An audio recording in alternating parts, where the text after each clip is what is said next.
As Escrituras descrevem que todo homem está separado de Deus. E por estar separado de Deus, ele não tem condições de conhecer, nem de desfrutar do plano de Deus para a sua vida. Para que ele venha a desfrutar desse plano, foi necessário uma ação divina, uma intervenção divina, para que alcançássemos o homem perdido, e esse homem pudesse desfrutar do acesso a Deus, das promessas de Deus, da esperança que Deus oferece. Ao longo dessa carta aos Efésios, temos visto que por conta da obra do Senhor Jesus Cristo na cruz, onde Ele morreu pelos pecados que nós cometemos, ou seja, Ele fez justiça no nosso lugar, morrendo no nosso lugar, sofrendo no nosso lugar. Por conta de termos crido na obra de Cristo, no Senhor Jesus Cristo, nós agora desfrutamos do perdão. Nossos pecados e ofensas não são mais impedimento para nós chegarmos até Deus. Na verdade, agora nós temos acesso a Deus e nos livramos da realidade do inferno, que é a condenação final de todos aqueles que pecaram como todos nós pecamos. O texto de Efésios não fala somente que nós temos acesso a Deus, mas ele fala também que nós fomos declarados, feitos filhos de Deus. Deus, no seu projeto, tinha de alcançar um homem perdido, afastado de Deus, condenado pela eternidade, e incluiu esse homem, você e eu, nessa família. Podemos olhar para todas essas coisas e muitas outras que já temos visto na carta aos Efésios e nos alegrarmos, mas vamos cometer um erro grave se pensarmos que o que Deus tem para fazer para nós é somente isso, é perdão, é livrar do inferno, é conduzir ao céu. Veja, nos últimos domingos nós estivemos vendo, o texto diz o seguinte: com o fim de preparar os santos para a obra do ministério, para que o corpo de Cristo seja edificado, ou seja, a soma, a reunião de todas as pessoas que foram salvas por Cristo, elas fazem parte de um projeto que envolve uma edificação. Não é somente o perdão, não é somente o livrar do inferno, não é somente ser feito filho. Ele tem um objetivo, e ele diz no versículo 13, até que todos alcancemos a unidade da fé e do conhecimento do Filho de Deus, e cheguemos à maturidade, atingindo a medida da plenitude de Cristo. Então, dentro do projeto de Deus, existe mais do que ser perdoado, existe mais do que ser liberto do inferno, existe mais do que ser conduzido ao céu, existe mais do que ser feito filho de Deus, tem mais do que isso. O projeto de Deus, para alcançar o homem perdido, visa torná-lo maduro e semelhante a Deus. Não é simplesmente livrar de um mal e conceder alguns bens. Dentro do projeto de Deus está um processo de transformação que nos conduz a uma condição de maturidade, a uma condição de semelhança com Deus. Vejam, o plano não está restrito a algumas bênçãos. Mais do que isso, o que Deus quer ver efetivamente é nas nossas vidas uma transformação que nos assemelhe ao Senhor Jesus Cristo. Assim, eu gostaria de olhar com vocês para o texto que nós vamos contemplar nessa noite, Efésios capítulo 4, versículos 14 e 15, e queria, olhando para esse texto com vocês, fazê-los ver duas visões sobre o que é maturidade da perspectiva de Deus. O que é que Deus tem em mente com o seu propósito de nos encaminhar numa determinada direção para seguir essa direção? Ótimo que você chegou a Jesus, ótimo que você creu em Jesus, ótimo que você foi liberto da condenação, mas isso não é tudo. Tem um desafio. E nesse desafio que o apóstolo faz aqui, ele nos apresenta duas visões distintas, uma delas no versículo 14 e outra no versículo 15. A visão de maturidade que ele apresenta no versículo 14, é a primeira visão que nós focalizaremos agora à noite, é o que é a antimaturidade a ser evitada. Então, no versículo 14, há uma percepção, há uma anotação do apóstolo do que é o contrário da maturidade. E esse é um mal que deve ser evitado. Veja, ele começa o versículo 14 dizendo: o propósito é que não sejamos mais. Então, no versículo 14, ele alista o que é que Deus não quer que aconteça na sua vida. Você já saber o que não é para ser, o que não é para fazer, já é parte do caminho andado. E o apóstolo aqui nesse versículo 14, ele justamente dedica tempo de qualidade e falando sobre o que não. Uma vez que você chegou a Cristo, diante do propósito que Deus tem para a sua vida, quais são os nãos que Deus tem para você? O primeiro não que eu quero destacar aqui é o que ele diz: que não sejamos mais como crianças. Lembre-se, nos versículos que precedem o versículo 14, ele fala sobre alcançar e chegar na maturidade. Criança aqui, então, está em oposição ao conceito de maturidade. O que é criança? Ele é o oposto do adulto? É alguém sem entendimento? É alguém que não tem discernimento? Vocês conhecem. Vocês sabem o que é criança. Você sabe os cuidados que tem que ter. Elas se distraem por qualquer coisa, são movidas por qualquer coisa. Não têm percepções dos riscos. Então há uma condição de maturidade, é possível ser um cristão e ser imaturo que tem que ser evitado. Lembremos, no capítulo 2, Paulo disse: vocês estavam mortos. E aí, mais adiante, no versículo 5, ele vai dizer: vocês foram feitos filhos de Deus. Mas quando você creu em Cristo, a condição que você estava quando creu em Cristo era de uma criança. Você pode ter entendido e crido em Cristo com seus 14 anos, com seus 4 anos, com 40 anos, com 70 anos, independentemente da idade em que você entendeu do Evangelho e abraçou a Cristo, após você ter abraçado a Cristo, você é uma criança. Isso fica bem esclarecido, eu entendo, na carta de Paulo aos Coríntios, no capítulo 3, em que ele diz: eu, porém, irmãos, não vos pude falar como a espirituais, e sim como a carnais, como a crianças em Cristo. Nessa ocasião que ele esteve com eles, ele está dizendo: a condição de vocês era de recém-convertidos, vocês não tinham muito tempo de conversão. Naquela época, vocês ainda eram carnais, vocês ainda eram crianças. Carnais aqui significa, ainda estavam contaminados por uma série de perspectivas do que é a vida cristã. Ainda traziam tantas marcas do mundo. Paulo compara essa condição do recém-convertido com crianças em Cristo. E crianças requerem um cuidado só de crianças. Ele diz: leite vos dei a beber, não vos dei alimento sólido. Não é assim na vida natural. Eu não sei exatamente, mas eu imagino que 6 meses é cedo. 6 meses de vida é cedo para dar bacon para a criança. Você não dá a feijoada para a criança nessa época. Você não dá uma pizza de 4 queijos para uma criança de 6 meses. Ela não está acostumada com alimento sólido. o que você dá para ela é leite.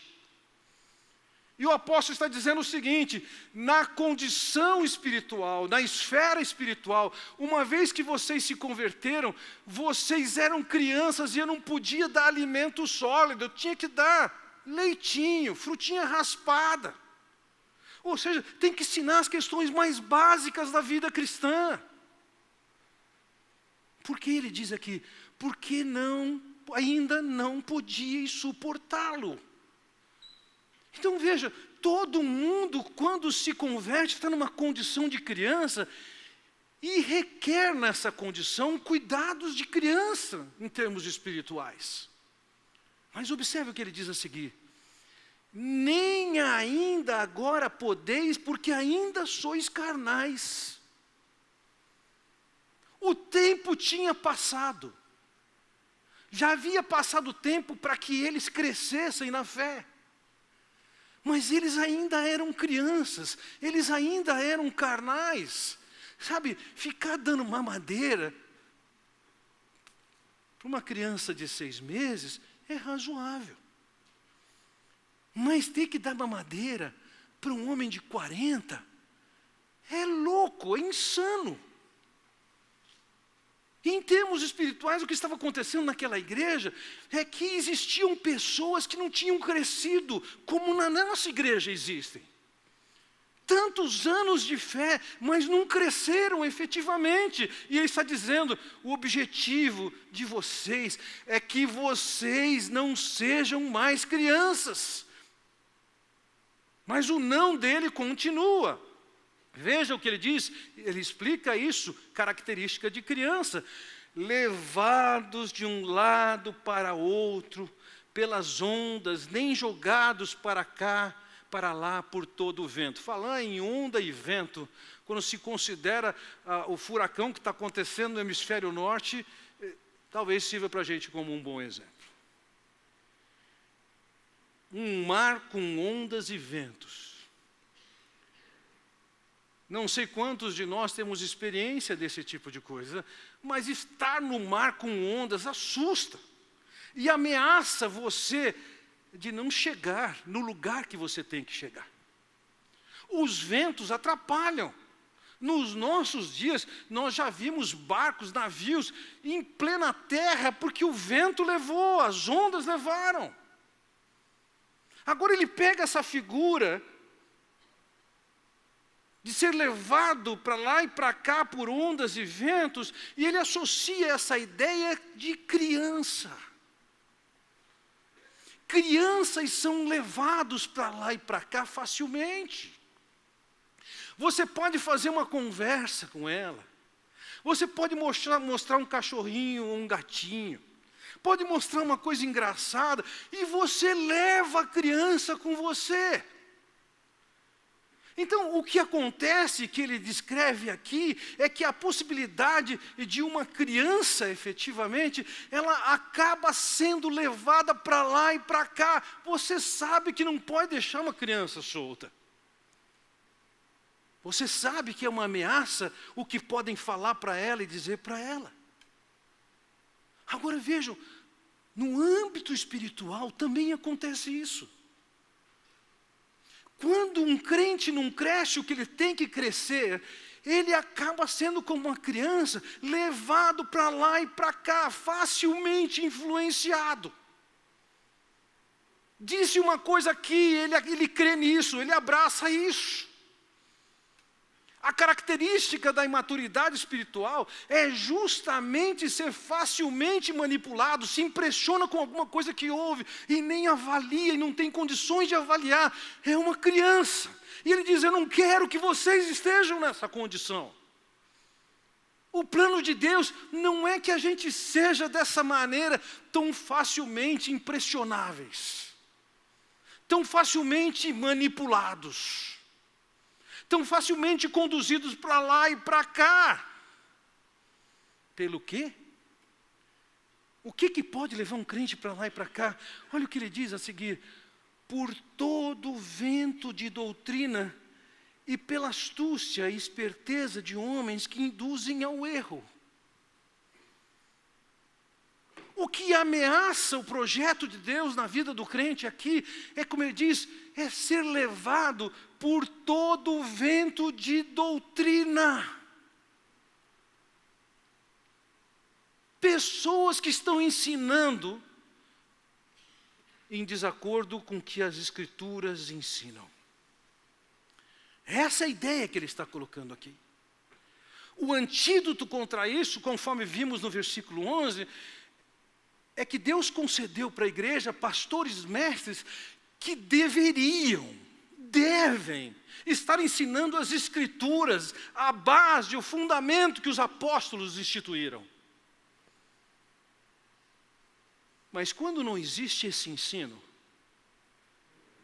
quando não existe esse estudo, a igreja se torna vulnerável e infantil. E Deus está dizendo claramente através do apóstolo: eu não quero que vocês sejam mais crianças. Vocês não podem ser levados por ondas e por ventos de doutrinas. Ondas e ventos de doutrinas que nos conduzem numa direção diferente daquela estabelecida na palavra de Deus. Ideias, sentimentos, achos que as pessoas tiram da sua cartola, do seu coração, das suas impressões e anunciam por aí afora como sendo palavra de Deus. Nos nossos dias nós estamos cheios disso. Lembrem-se, o Senhor Jesus alertou os seus discípulos sobre a presença dos falsos mestres. Os apóstolos do Senhor, João, Pedro, Paulo, nos anunciaram do cuidado que devemos ter por causa do ensino falso. Hoje, além de termos uma proliferação tremenda de falsos mestres, ainda temos tantos meios de comunicação que colocam essas pessoas em evidência. Que pessoas são essas? Aqui diz que são homens astutos e espertos. Que linguagem!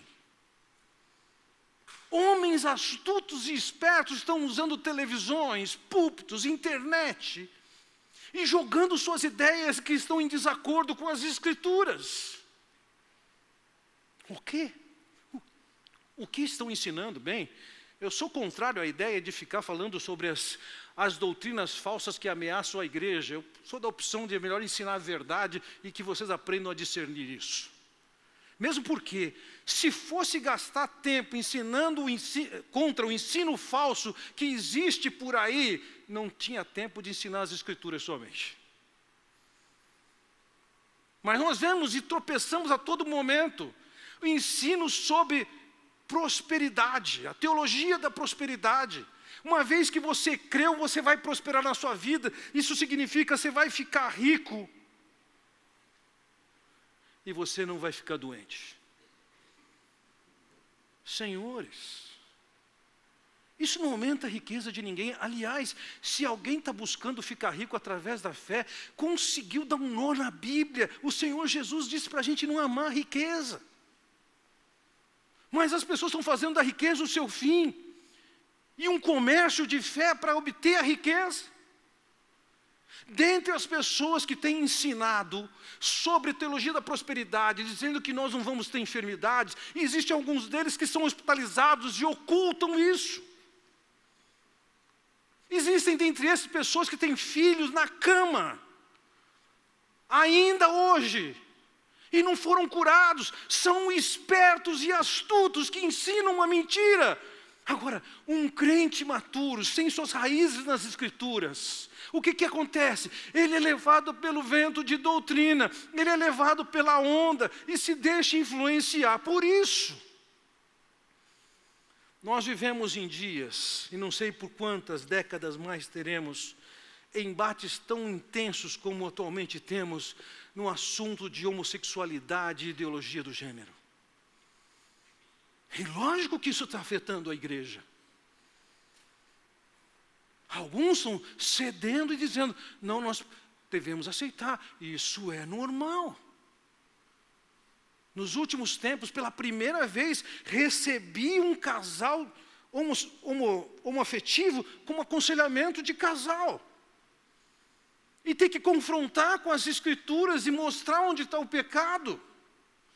por que não está dentro do plano de Deus?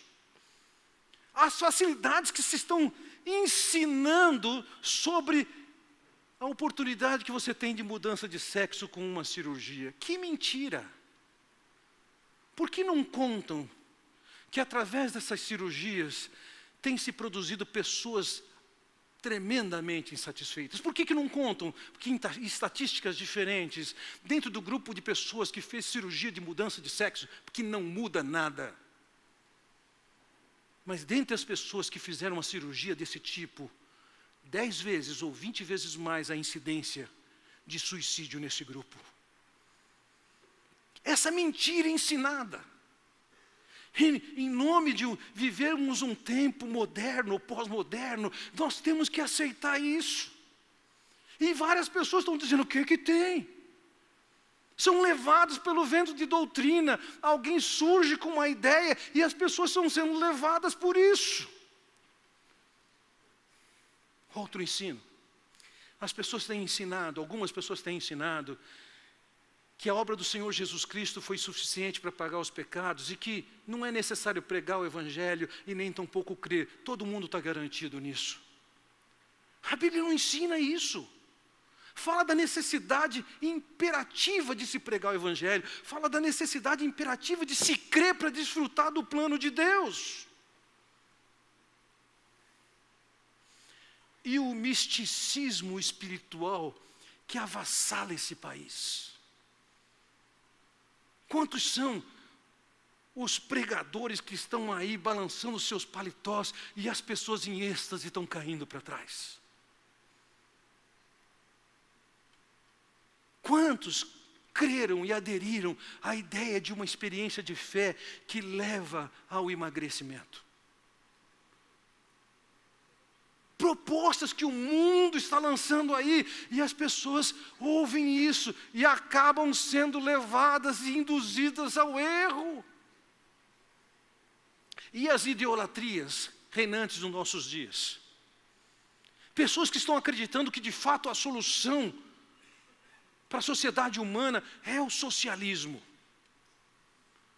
E aqueles outros que rebatem que a solução para o homem é, de fato, para a sociedade é o capitalismo. De onde foram tiradas essas ideias? São ideias relativamente recentes. O capitalismo é conhecido em termos práticos na segunda metade do século XIX. O socialismo é conhecido em termos práticos durante o século XX. Nós temos que voltar para as Escrituras em vez de nos deixarmos levar e impressionar por esses ventos que vêm e vão, por essas ondas que vêm e vão. Então vejam, o apóstolo está dizendo, olha, Deus tem um projeto com você de maturidade, e esse projeto de maturidade envolve você não ser mais criança, você não ser mais levado por todo o vento e onda que está batendo aí. Você não ser mais induzido ao erro por esses pregadores astutos e espertos que estão aí. Isso é o não. E se você está se encontrando aqui em alguma dessas práticas que nós temos orientação clara, não, entenda, não, é não. A segunda visão que o apóstolo passa para nós nessa carta aqui, é o que é o sim. O que é o oposto disso que ele diz no versículo 14? E a adversativa aqui, ele introduz no versículo 15, antes, ao contrário de ser a criança, que não tem discernimento e juízo, que é levado por todo o vento, por toda a onda de doutrina ensinada, e que acaba vivendo um engano. Agora vocês têm uma agenda positiva. Aquilo é o não. E o que é o sim? Ele diz, seguindo a verdade em amor. Nós vamos ter que entender e assimilar a verdade, aquilo que Deus tem ensinado. A verdade, aquilo que Deus tem falado. A proposta aqui é que nós possamos entender o que é essa verdade, nos firmar nessa verdade e seguir essa verdade em amor. A ideia aqui é termos uma conduta transparente, acompanhada da confiança na verdade revelada por Deus. Então, ao invés de nós sermos conduzidos pelaquilo que o mundo está dizendo, a questão é, o que é que esse Deus fala? Veja, anteriormente, ainda no versículo 13, nós vimos o seguinte: até que todos alcancemos a unidade da fé e do pleno conhecimento do Filho de Deus. O objetivo é que a gente alcance a unidade da fé, e a ideia aqui é que nós estejamos todos crendo na mesma coisa, na mesma verdade revelada por Deus. Nós temos que ter uma visão muito clara, firmada nas Escrituras, e não nas ondas, e nem nos ventos da sociedade humana, que também afeta muitos daqueles que são crentes no Senhor Jesus Cristo. Poucas semanas atrás, numa entrevista, um famoso líder cristão chamado Eugene Peterson foi questionado acerca de um assunto, e ele respondeu sobre casamento homoafetivo e relacionamento homossexual. Ele respondeu reconhecendo essas coisas como válidas e, de certa forma, as apoiou. É um homem que, pelo seu histórico e pelos aqueles que conhecem ele de perto, dizem, não entenderam o que ele disse. Foi resultado do quê? Teria sido isso resultado, talvez, da sua idade avançada, e em algum momento ele deslizou na sua sanidade ou senilidade? Pode ser que sim. Mas o argumento, ainda que a entrevista tenha sido curta, aponta que ele tinha um histórico de experiências com pessoas assim, e que por essa razão ele dizia estava correto. Um dia ou 2 dias depois, ele vem a público novamente, e ele reconhece que ele estava errado no que ele disse, expressando algum arrependimento pelo que ele falou. Confesso que eu não sei como entender essas palavras. Primeiro, porque o que ele falou inicialmente, ele fundamentou. E segundo, porque o arrependimento precedia o lançamento de um livro, e eu não sei se ele estava querendo salvar o sucesso do seu livro. Realmente não sei como entender.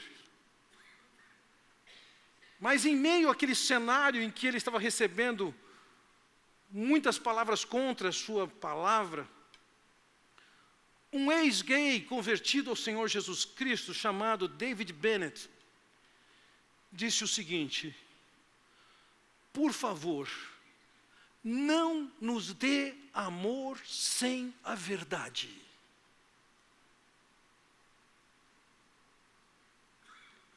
Ele estava pedindo, olha, nós queremos ser amados, mas não queremos ser amados havendo um sacrifício da verdade.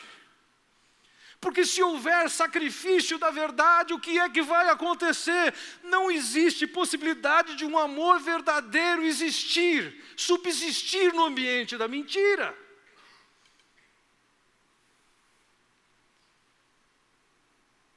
Nós temos, como ele disse, crescer em tudo.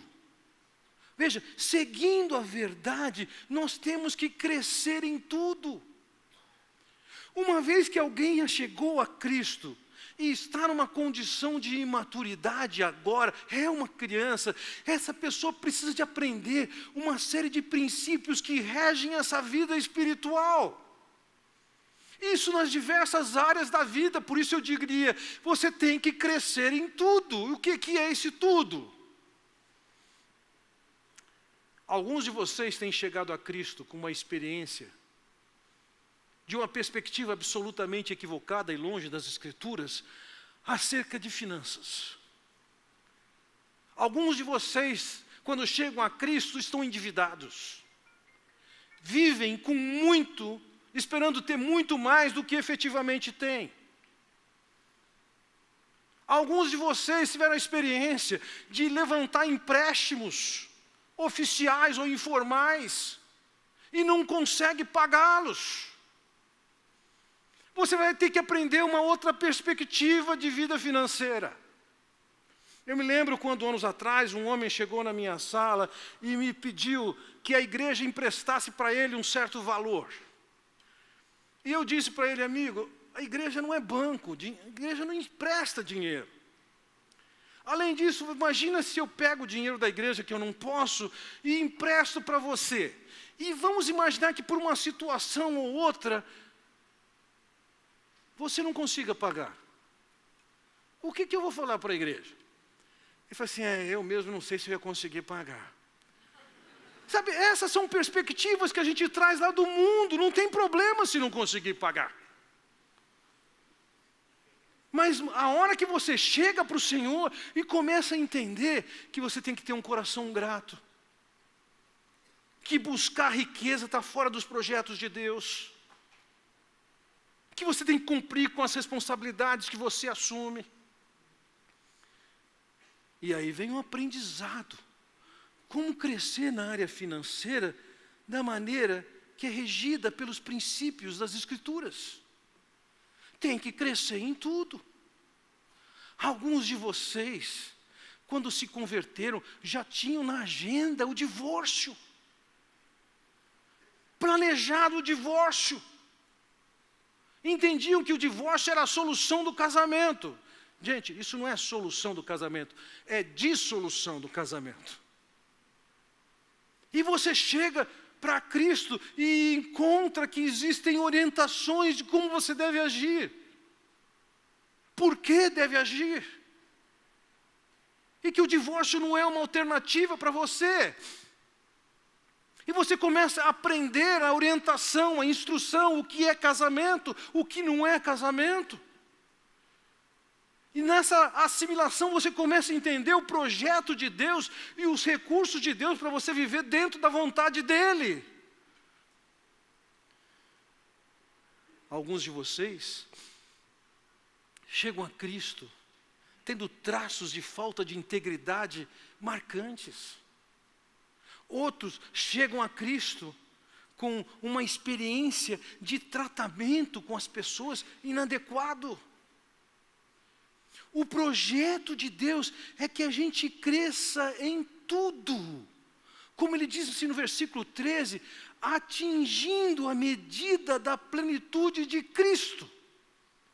A ideia aqui é que maturidade envolve nós estamos em constante crescimento para que as nossas ações, as nossas atitudes, a nossa mentalidade seja pautada pelaquilo que o Senhor Jesus Cristo tem como caráter e tem como ensino. Vou fazer uma pergunta que eu tenho até medo da resposta que vocês vão me dar. Quem aqui já alcançou esse nível? Não levanta a mão, por favor. Quem de nós já alcançou isso? Ainda nenhum de nós. E se ainda nenhum de nós alcançou isso, temos que entender isso. Todos nós temos que estar nesse processo de crescimento para sermos semelhantes ao Senhor Jesus Cristo. E se você não se percebe nesse contexto em que você está crescendo, tem alguma coisa de errada com você. Como ele diz, antes, você tem que estar seguindo a verdade em amor. Cresçamos em tudo, que é o cabeça, Cristo. Cristo é quem comanda, Cristo é nossa referência, Cristo é nossa fonte.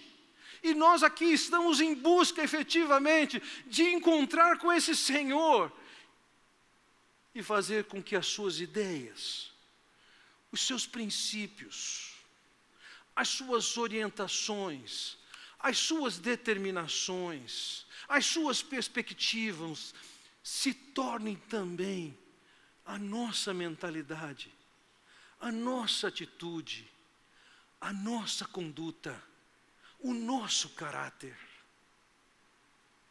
Duas perspectivas, a negativa e a positiva. Isso nos leva à pergunta final: onde é que nós temos que chegar? O que nós estamos fazendo para chegar onde é que nós devemos chegar? Veja, ele disse no versículo 13, que cheguemos à maturidade atingindo a medida da plenitude de Cristo. Para a gente chegar nessa maturidade, eu quero dizer, em primeiro lugar, é fundamental que nós aprendamos a pensar como o Senhor Jesus pensa. Nós não podemos nos deixar levar por tantas ideias antigas ou sofisticadas que são mundanas, mas precisamos aprender e assimilar o que é que Deus tem a dizer sobre qualquer assunto. E isso requer, meus irmãos, um estudo sério das Escrituras. Nós não podemos nos ater a simplesmente acolhermos nas Escrituras aquilo que nos interessa. O que nos dá crescimento não é comermos o que nos interessa, não é aquilo que tem um sabor agradável na nossa boca. Para nós crescermos, sermos edificados, precisamos de uma alimentação boa. Eu tenho certeza que se chegasse para um grupo de adolescentes e perguntasse para eles: escuta, o que vocês querem estudar da Bíblia nesses 6 meses? Mas não tenho dúvida, mais do que 50% vai falar sobre namoro. Você tem alguma dúvida disso? Mas nem só de namoro viverá um homem. Você vai ter que estudar outros aspectos da verdade de Deus. Se perguntar para um grupo de adultos, o que é que você quer estudar a Bíblia, você sabe o que a maioria vai dizer? Escatologia, o que vai acontecer no futuro? É o tema predileto de adultos. Nada contra esse ensino, mas gente, estamos aqui agora.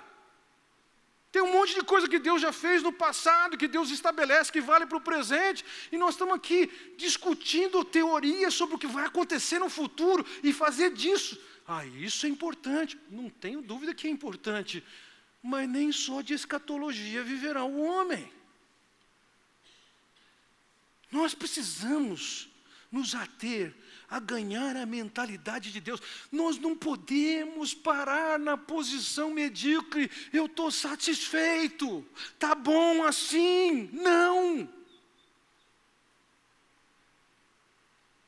Há um relato em Atos capítulo 17 que descreve um grupo de crentes exemplar.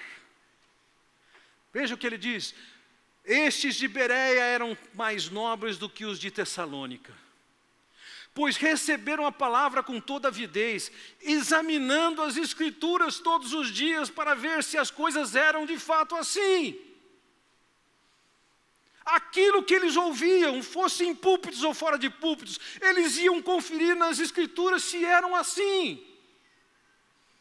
Eles faziam isso, sabe quando? Todos os dias. Esses aqui eram mais nobres do que os crentes de Tessalônica. Qual é a realidade? A sua realidade. Você está entre os mais nobres, como de Bereia, ou os de Tessalônica?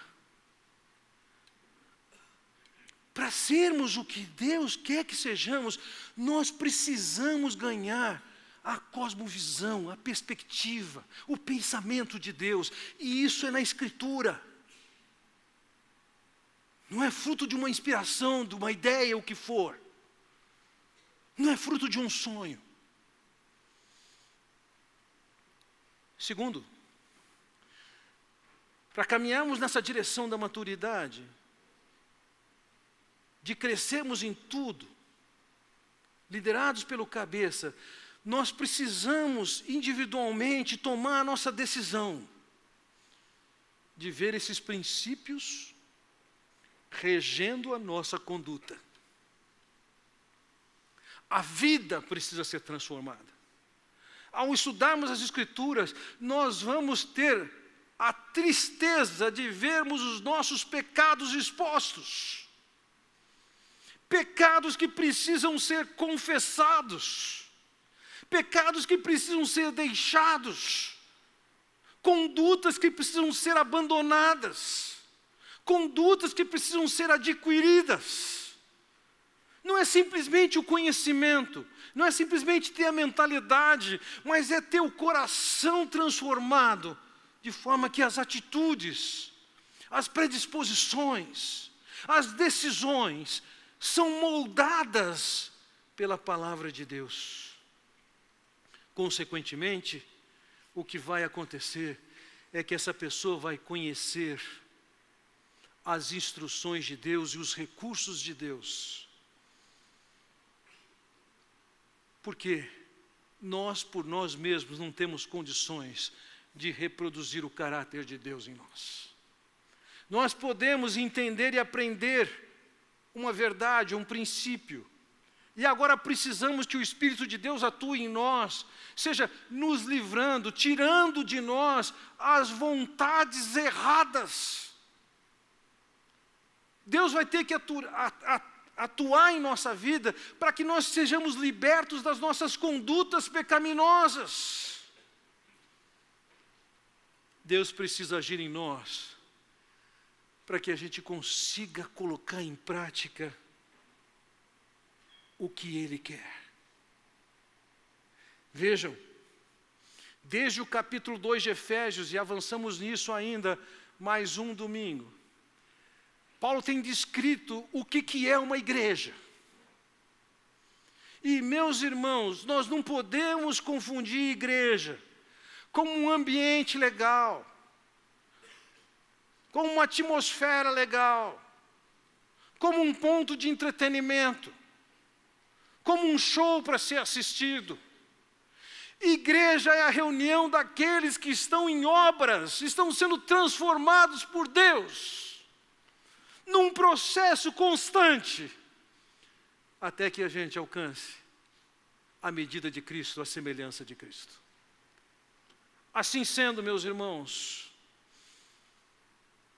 tenho uma advertência para terminar aqui.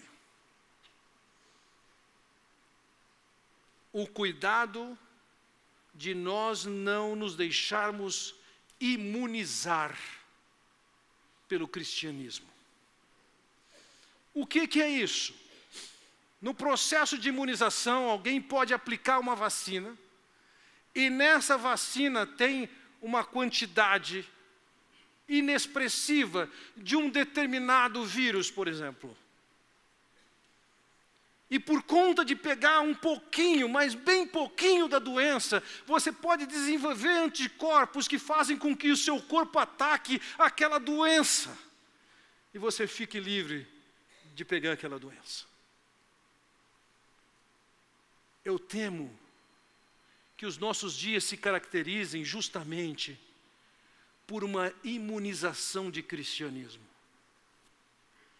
As pessoas estão tomando só um pouquinho, estão assimilando só um pouquinho, o pouquinho suficiente para não pegar de fato, se eu posso chamar assim, essa doença.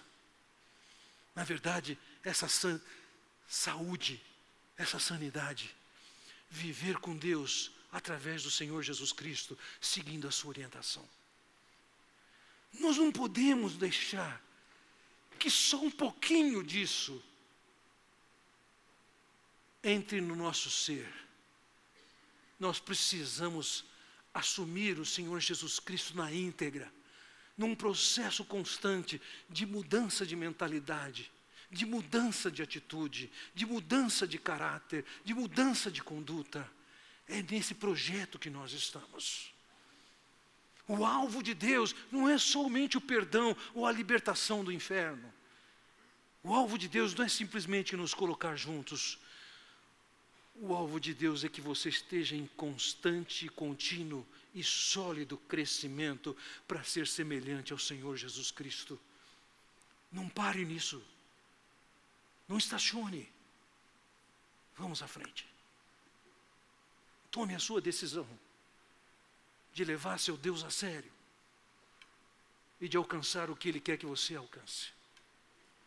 Não há lugar para infantilidade no projeto de Deus, exceto no início. Vamos crescer, gente. Vamos orar. Pai Celestial, quero te agradecer pela oportunidade de olharmos para a Tua Palavra, sermos confrontados, confortados, ensinados, instruídos. Ó Pai, nós precisamos da ação do Teu Santo Espírito para que nós cresçamos em ser a igreja que o Senhor planejou.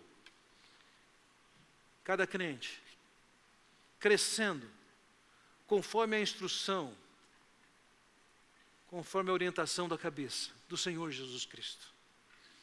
Que possamos, fortalecidos pelo Teu Espírito, sermos efetivamente transformados, sermos mudados e reproduzirmos em nós mesmos o caráter, o Teu caráter em nossas vidas.